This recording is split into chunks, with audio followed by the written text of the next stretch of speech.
Welcome to the Killer Innovation Show, the longest continuously produced podcast in history. Each week, Phil McKinney brings you the insights and strategies to amplify your creativity and innovation skills. Here's your host, Phil McKinney. Hello and welcome to this week's show. We are just back from being on the road back in Colorado. And we're continuing kind of a multi-part series around what does it really take to create the right pieces of an innovation culture, things that are needed within organizations, within teams for you to be ultimately successful. Today, we're going to talk about risk-taking. How do you create a culture that encourages risk-taking?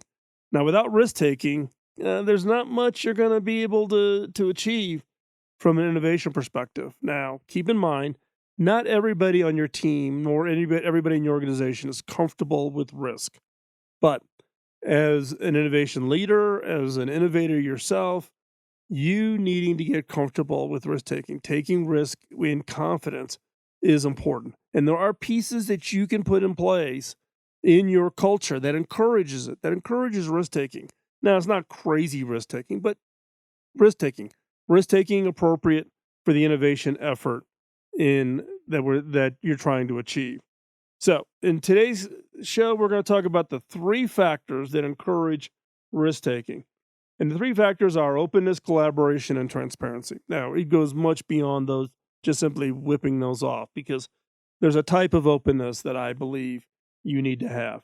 There's a type of collaboration, not just collaboration, but in a step up on that collaboration. And how do you do that? And then also transparency. It isn't just about being transparent. It's about how you are transparent.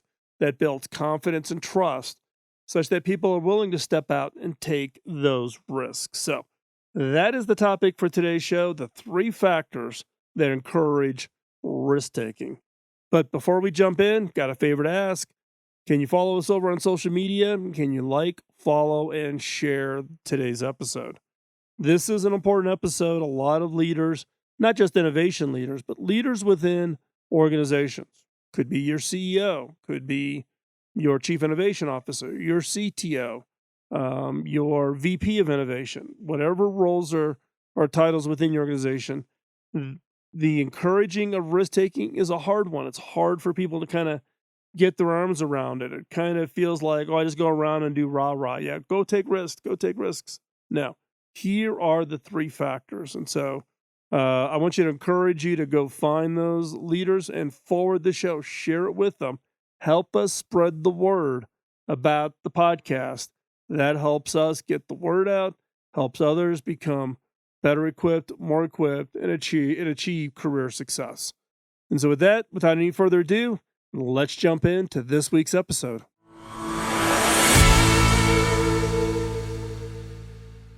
In today's society, most people are afraid of what others will think about them if they try to do anything that's out of the box or take any kind of risk. Look, it takes guts and bravery to be yourself.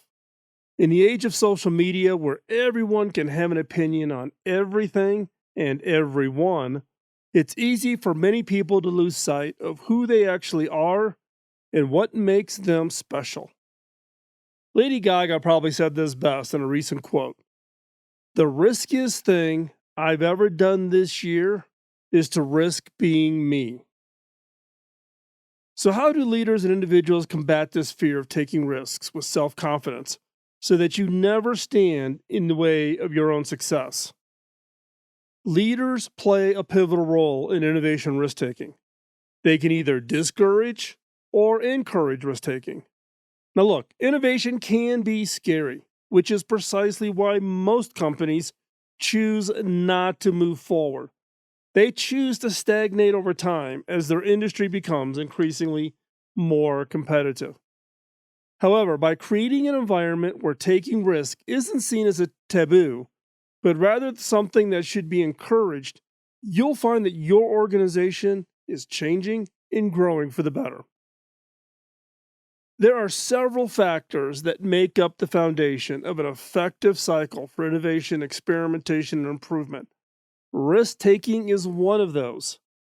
The three primary elements, the three factors that will encourage your team, your organization to take risks is around openness, collaboration, and transparency. If you want to build an environment where everyone works together towards common goals without the fear of judgment, one that encourages risk taking along with, being a little cautious at times, these factors will help guide your efforts. So first up, consider open communication. Now, this is open communication between all employees at every level within the organization. Now, this type of system fosters trust throughout the ranks, which allows for input from people on both sides of any project. Trust is the outcome of open communication, and that is the objective of this factor. You want to have such open communication that people trust you. They trust the fact that there's nothing being hidden. This allows for a free flow of information. Makes the employees feel empowered and involved rather than feeling like they're simply just following orders from above. Open communication is not open telling, it's two-way. Speaking up when something doesn't seem right or isn't working is not only empowering, but it encourages creativity. It encourages creative thinking. And more importantly, it encourages problem solving in the moment. Don't wait until the problem gets to the very end and then you find the problem and you have to unravel it. Empowering everybody in your organization to have open communication, to raise the flag, raise their hand and say, hey, I don't think this is right. I think we need to do something different here, helps you find and address problems early, which ultimately allows you to be even more successful. Now, this type of environment breeds innovation without fear that can help you and your organization grow. It can help you grow as a leader, and it can help your organization become a leader in the industry you serve. So, what are some examples of organizations that have open communication? Now, look, creativity often is sparked by the simplest kinds of brainstorming sessions that encourage people to think outside the box instead of following protocol, for its own sake. Now, the purpose of brainstorming, which is a form of open communication, is to encourage employees to share their best ideas, no matter how crazy they might be. And in fact, I would encourage you to think about brainstorming as one way to model open communication and then use that to push open communication into other things, other activities, other programs, maybe things not even directly related to your innovation funnel for open communications. By fostering this environment where risk-taking and creativity are encouraged, you'll find your organization is growing by leaps and bounds and leaving your competitors behind. Now, a specific example I want to talk to is the U.S. Marine Corps. Now, the U.S. Marine Corps reached out and was looking for facilitation to do two outcomes. One was to actually facilitate a brainstorming ideation session to generate real ideas to a real problem, step one. Step two was run these sessions such that the leaders who would participate would learn the skill of facilitation, would learn how to run these ideation sessions so that they can take it back to their own team. So we designed a one-day ideation sprint, and we spent the first half of the day teaching fundamental skills, fundamental capabilities, getting leaders to think differently, looking with fresh eyes, innovation antibodies, a lot of the things that you've heard on this show. Second half was running an actual sprint with an actual problem. Now, this is the U.S. Marine Corps. Very structured, very hierarchical. Rank, is someone a colonel, is someone a captain, is somebody a civilian. All are in this very well structured hierarchy. And therefore, open communication is not something that comes natural in different parts of the military. So we spent in day one actually getting people kind of out of their ranks and thinking about hierarchy and those types of things, such that when we got into the ideation session, that people would actually feel comfortable in proposing these absolutely crazy, wacky ideas. Now, what was interesting is we had I don't know if it was a 1-star or a 2-star. I think it was a 2-star general propose the problem statement. So what's the problem statement? That defines the problem we're trying to solve in an ideation session. So they define the problem statement. Now, this general was not in the room. We present the problem statement. And what was interesting is we encouraged them to give us feedback. Was this the right problem statement? What issues with it? Is this the real problem that they are dealing with? And it became pretty universal in the entire room that the problem statement was wrong. It was not the correct problem. So we, on the fly, went through a quick little brainstorming ideation session to ideate the problem statement and encouraging people to toss in their own ideas. And this is everybody from clerks to program managers to colonels, to captains, a wide range of people. It was, I don't know, probably 30 people in the session. And the end result was that little exercise of needing to brainstorm the problem statement actually encouraged that open communication. When we got into really solving the problem in the afternoon, where we were really ideating the problem, guess what?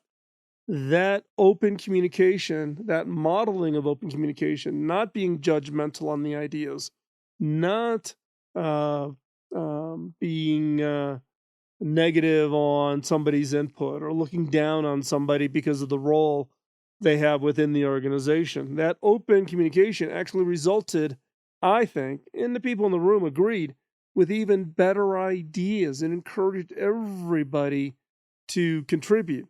So I think brainstorming is one way. If your organization does not have a strong open communication form of culture, then use the brainstorming to model open communication through the process of anybody can throw out the wackiest or craziest idea.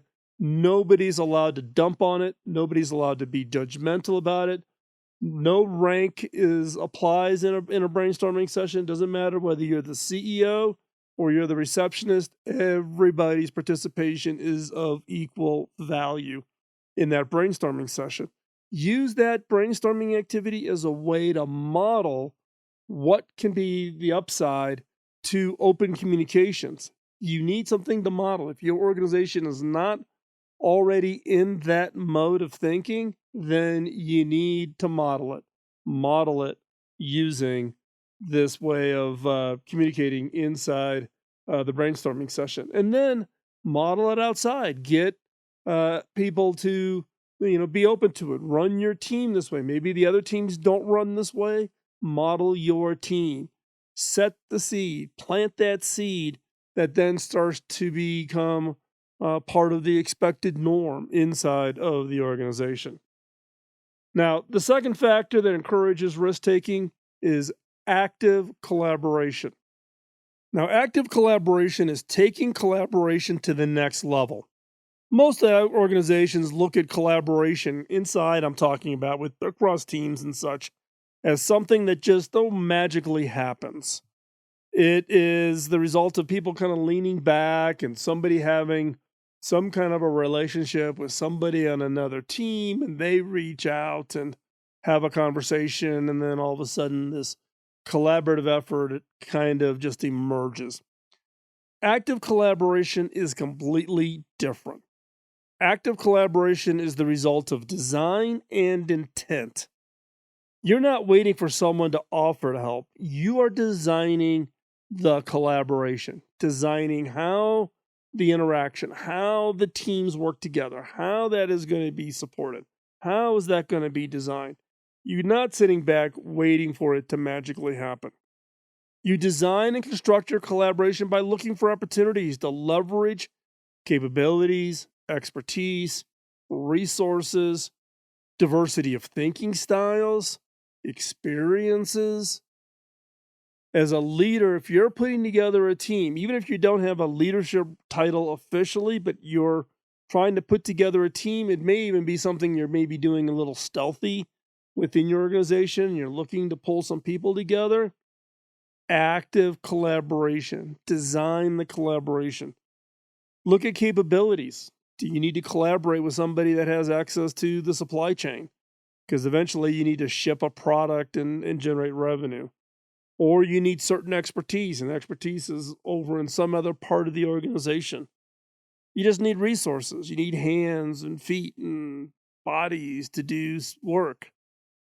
You need diversity of thinking styles. You need people who look at the problem differently, who can look at it completely from a different perspective than you or your team, and maybe highlight things that are really positive about your idea, or where there might be some holes in your thinking that you got to tighten up and work on.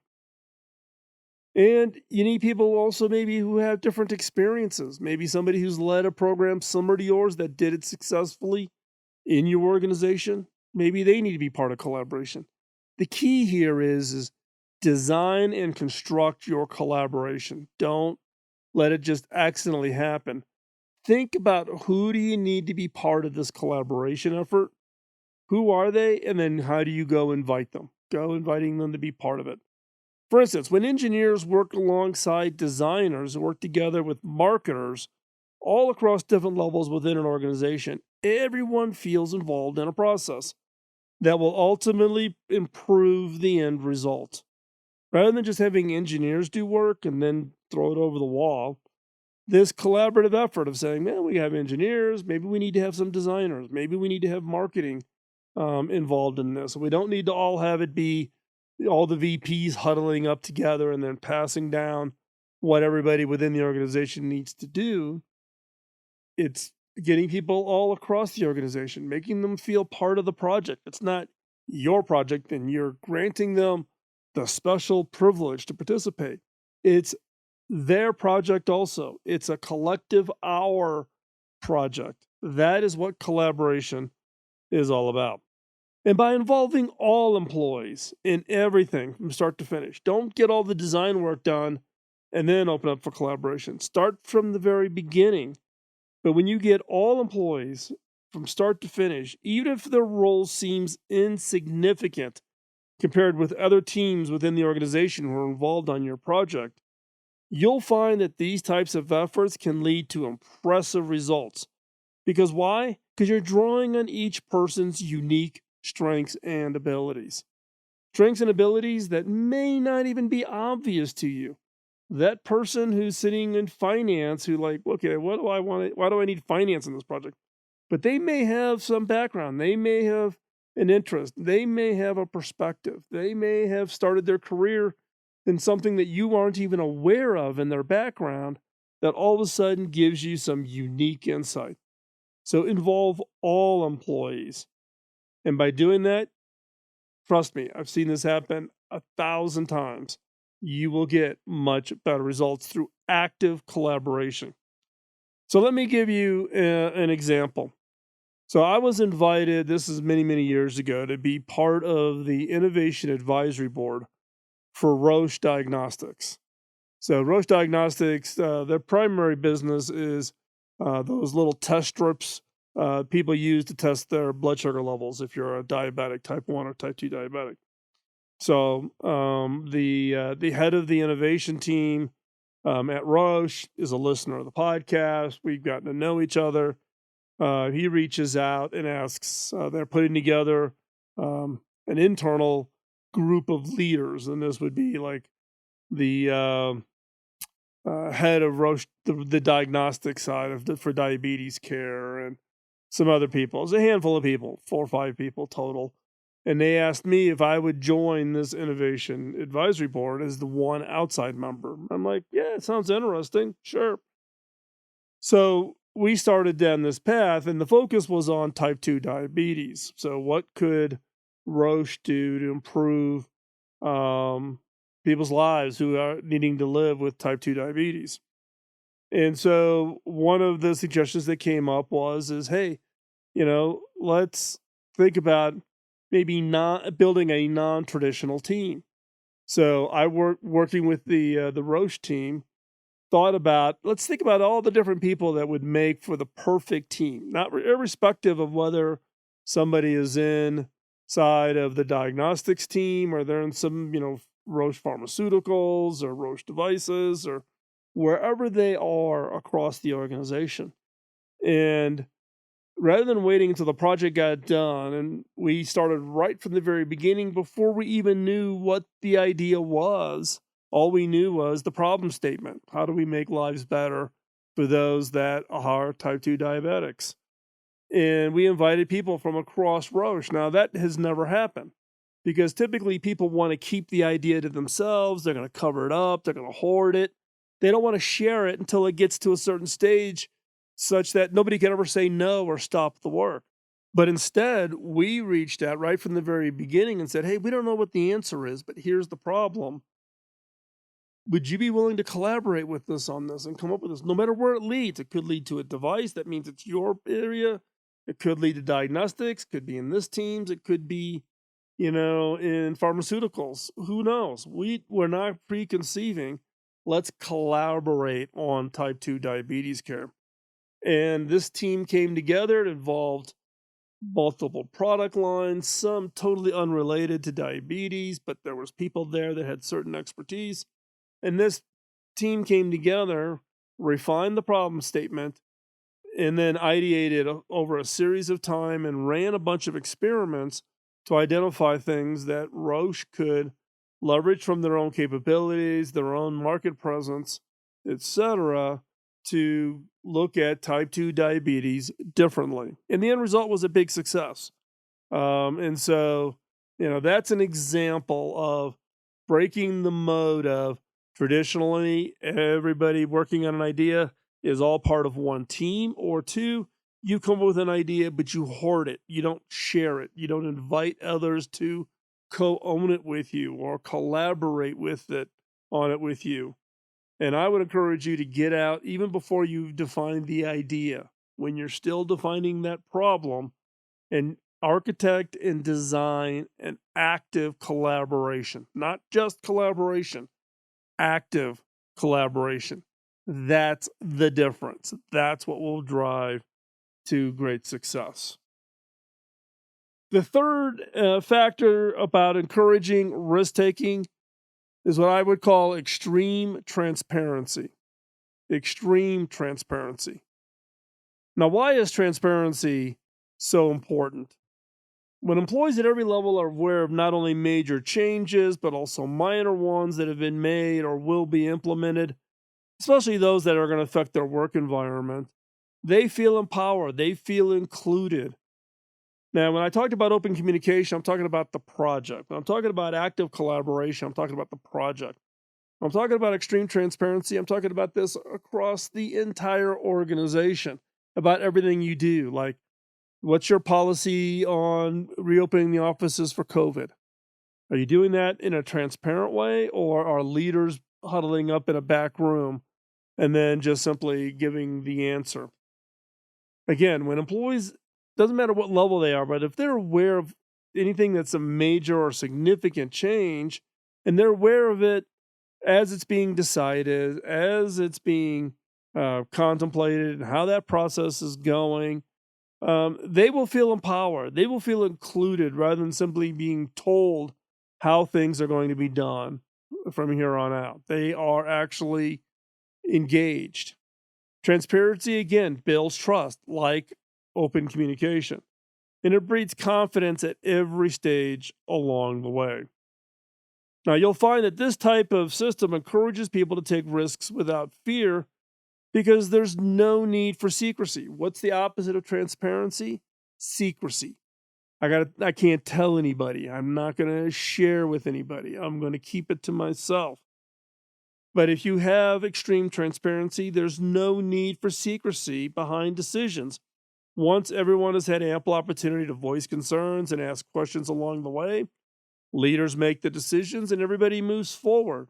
Doesn't mean your input's always going to be considered or be evident in the final answer, but having extreme transparency, getting out there ahead of it, telling people, builds that trust, and it knocks down secrecy. You don't have to be secret about meetings you're hosting with people. You don't have to hide your meeting notes because it might reveal what idea you're working on, right? This is extreme transparency. So let me give you an example. I'm going to give you an example in my day job where I'm CEO. Now, a lot of organizations do exhibit extreme transparency, and where I'm at as a CEO does the same thing. For instance, our policy is that we will share the detailed budget with 100% of the employees. Doesn't matter whether you're a senior vice president or you are the receptionist at the front desk. Everybody gets to see the detailed budget all the way down into the details. And they see it before the board of directors even see it. So it's not the budget after it's approved. This is the budget before it's even submitted for approval. Why? Because then if anybody sees something funky in the budget, or they had anticipated they were going to get funding for something and they don't see it, or they want clarity of what's the plan around this particular activity, they have an opportunity to raise it. We all have an opportunity to discuss it before we take it to the board of directors for approval. So that's just one example. Another example is the board meetings. We actually walked the entire company through the agenda for the upcoming board meeting ahead of time so they know what the topics are. We actually invite employees to submit ideas for topics for the board meetings.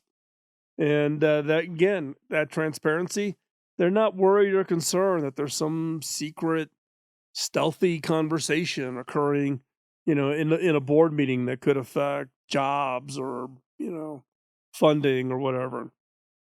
The other is innovation pipeline. We do a detailed innovation pipeline twice a year, January and July, and it's open to 100% of the employees. Now, it's an all-day thing, so it's intense. Every project, whether it's a funded project or a project in the pipeline that is still in review before funding gets approval, we literally walk through every project. The person, who's the lead on the project stands up, describes the project. Now, up to this point, I've also made the rule that you cannot use PowerPoint slides. You have to be able to stand up and verbalize your project, describe it in such a way that people get it without the crutch of PowerPoint slides. We keep them to about 8 to 10 minutes each because we have a lot of projects in the pipeline. And so we want to make sure everybody has an opportunity.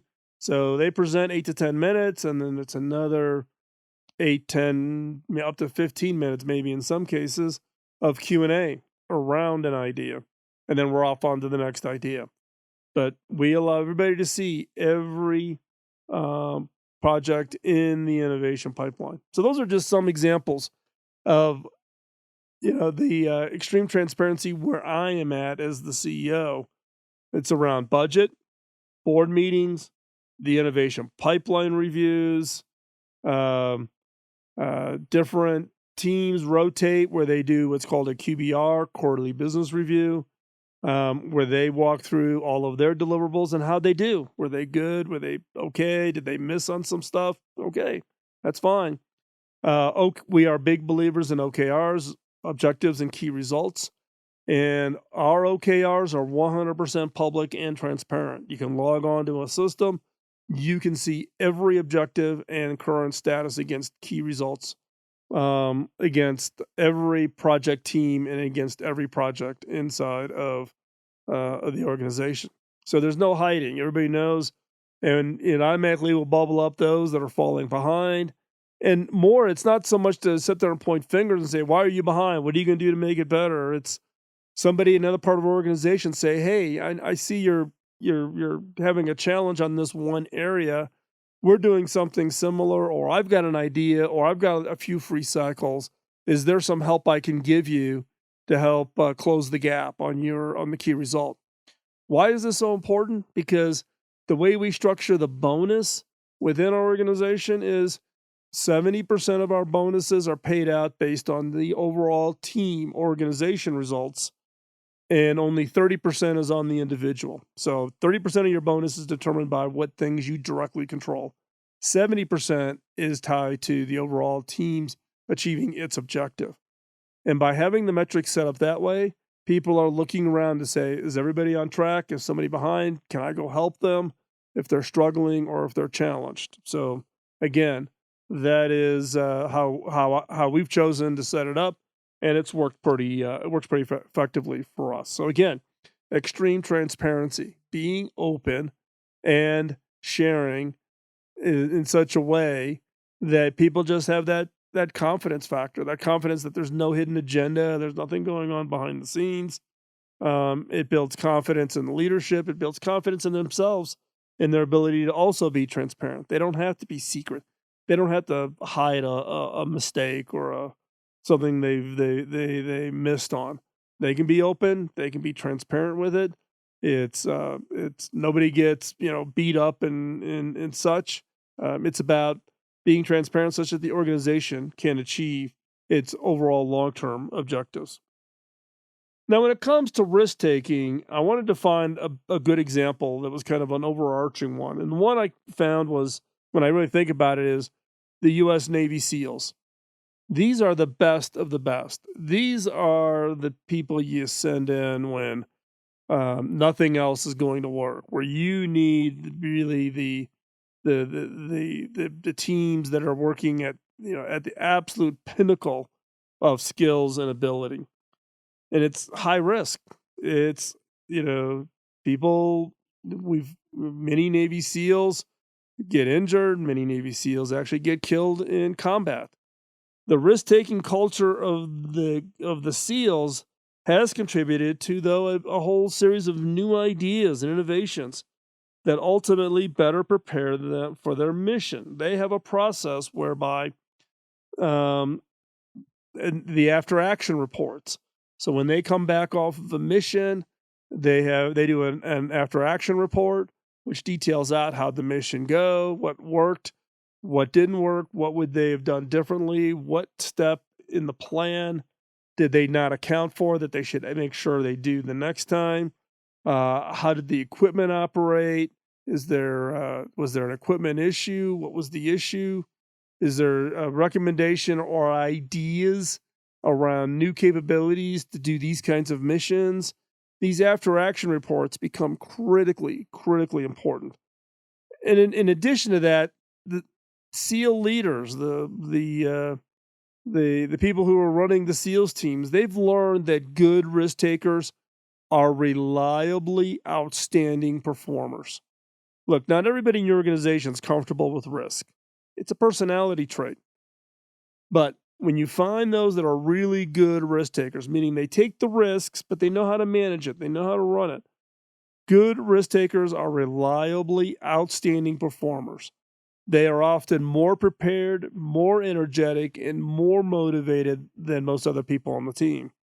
And this is what Navy SEALs look for. This is what ultimately becomes the new leaders, the next generation leaders of Navy SEAL teams. Now, there's SEAL team leaders that have been in positions for years, but they're constantly looking for these individuals that are good at risk taking. The risk taking culture encouraging innovation by, again, they're the risk takers to stretch and take on new challenges, which is just kind of the ultimate descriptor for a Navy SEAL, being willing to take on new kinds of risks, new kinds of challenges, new things that they would have never thought they would be asked upon to do. But again, the Navy SEALs could be a great example that you want to look into about how they do risk taking and how they manage risk taking. And it may be a fit for your organization. So, in conclusion, leaders that want to create a risk taking culture should first be sure they're building an environment where everyone in your organization feels comfortable taking risks and not being judged if the risk doesn't pay off. If they try something and it doesn't work, they should not have to be fearful about being judged. A risk-taking culture encourages innovation, which requires leaders to set clear objectives for what's expected. If you want risk-taking, you just can't just go do whatever you want to go do. You set the objective, and then you encourage the risk-taking to achieve the objective. But ultimately, it's up to you. You as a leader, which type of an organization you would like to emulate. One with more cautionary actions or ones that embrace experimentation and creativity through risk taking. So do you want to be conservative, be cautionary, always managing the downside, or one that embraces experimentation, creativity, risk taking? If you want to unleash the creativity of your team, then risk taking is part of that equation.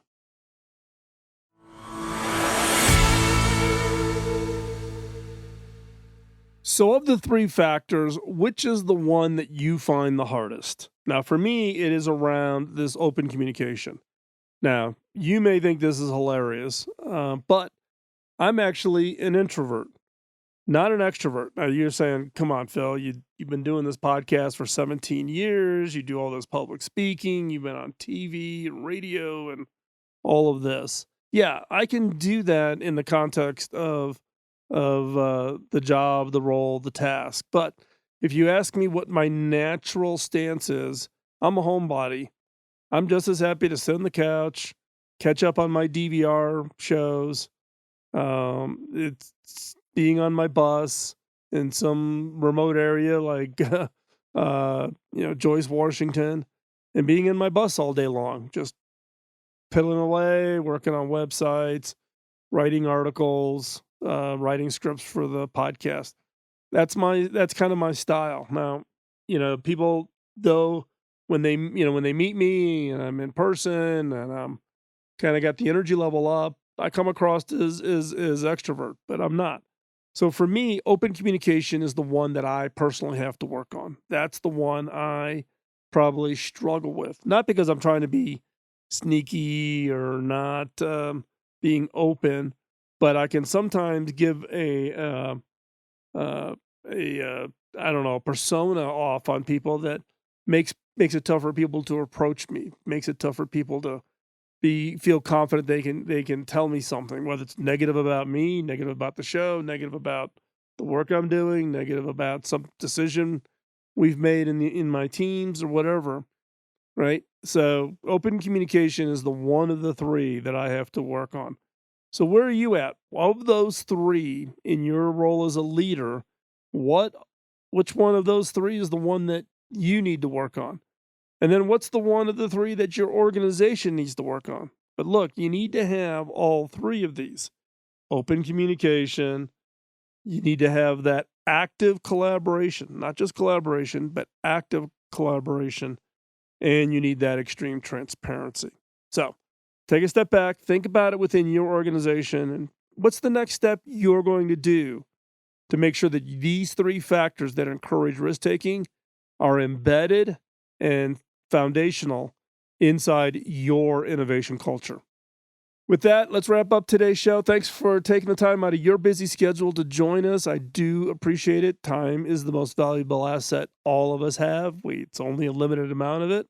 And where we invest every minute of that time is important. And by the fact that you're investing that time with us, I do greatly, greatly appreciate that.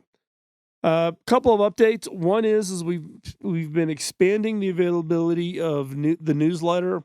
If you subscribe by going over and visiting killerinnovations.com, you've been getting that as in the form of an email. We also now have a newsletter over at Substack. We're also over on Medium. Authorly now also hosts it, and we're looking at a couple of others. So if you are on any of those platforms and you would like to get the article, my blog post articles or whatever via those platforms, then you can just go ahead and sign up and get notified, get the newsletter directly from those platforms. So again, whether you are a user of Substack or Medium or Authorly or a number of other ones we're looking at, such as newsletters via LinkedIn. So, and let me know which one you prefer to get it on, because we want to make it as easy as possible for you to get the content, and then based on the newsletter, knowing which content you might find useful, and you can take advantage of it. So, with that, again, thanks for taking the time out of your busy schedule please help us spread the word. Give us a thumbs up. Give us a rating wherever you grab this podcast from. Also, drop us a note. You can do that directly to me at phil@killerinnovations.com. That email comes directly to me. It's not filtered or reviewed by anybody. So you can just drop me a note. Let me know what you think. And if there are any questions or topics you would want covered in an upcoming episode of the show. So with that, thanks again for listening. We will talk to you next week. Bye-bye. Podcasting nonstop since 2005, this has been the Killer Innovation Show on the Innovators Network.